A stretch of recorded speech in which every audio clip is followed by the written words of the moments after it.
ચાલો આજે આપણે એક એવી અદ્ભુત સફર પર નીકળીએ જે આપણા પોતાના ઘરની છે, આપણા સૌરમંડળની.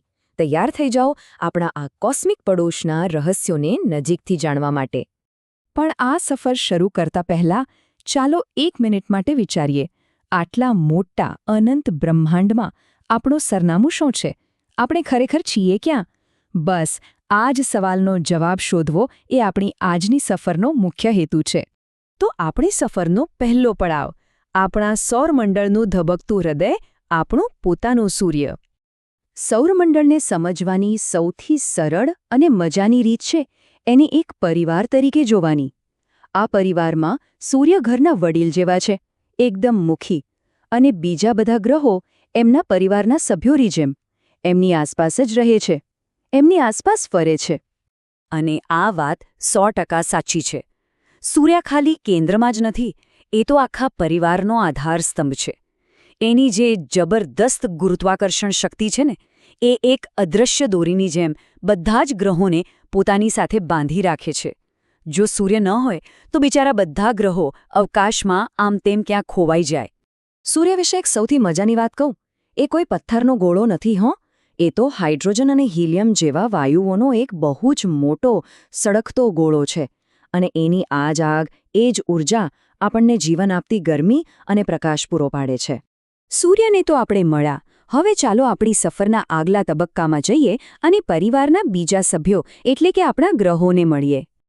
તો આ આપણા સૌર પરિવારમાં કુલ 8 સભ્યો છે, અને દરેકનો સ્વભાવ, દરેકનો દેખાવ એકબીજાથી સાવ અલગ છે.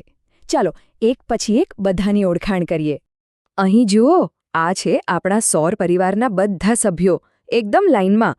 સૌથી પહેલા છે બુધ, સૂર્યની સૌથી નજીક અને સૌથી નાનો. પછી આવે છે શુક્ર, જે વાદળોથી એવો ઘેરાયેલો છે કે તે સૌથી ગરમ ગ્રહ બની ગયો છે. ત્રીજા નંબરે આપણું ઘર, જીવંત પૃથ્વી.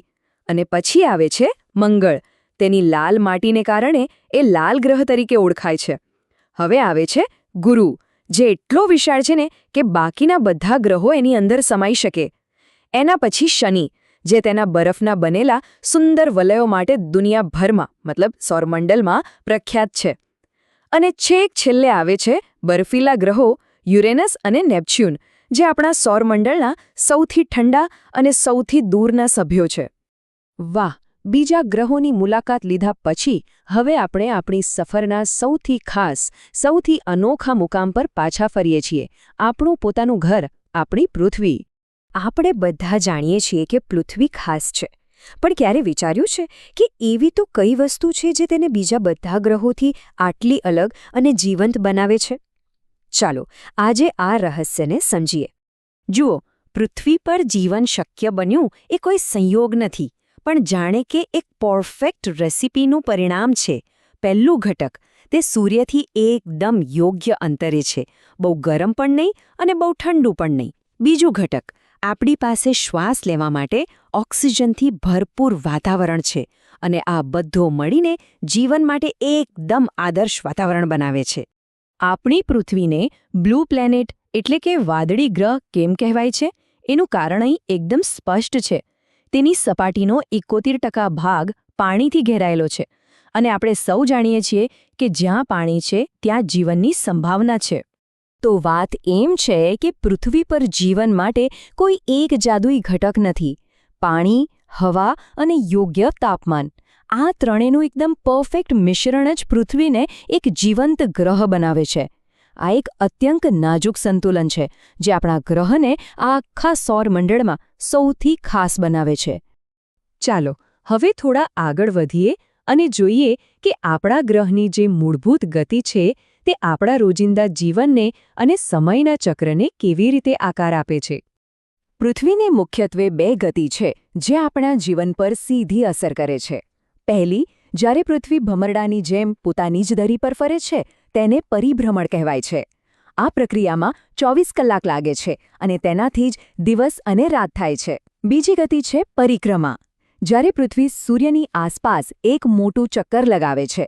આમાં આખા 365 દિવસ લાગે છે અને એના કારણે જ ઉનાળો, શિયાળો, ચોમાસું જેવી ઋતુઓ બદલાય છે. તો આપણી આ અદ્ભુત સફર હવે પૂરી થવા આવી છે.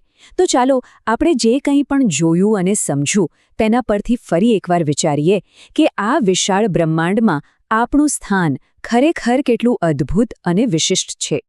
આજે આપણે સૂર્યથી શરૂઆત કરી, ગ્રહોના આખા પરિવારને મળ્યા અને છેલ્લે આપણા અદ્વિતીય ગ્રહ આપણી પૃથ્વીના રહસ્યોને સમજ્યા.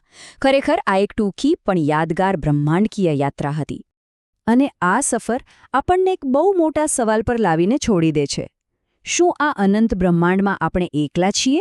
કે પછી આપણા જેવું જ ક્યાંક દૂર કોઈ બીજા ગ્રહ પર પણ જીવન ધબકતું હશે?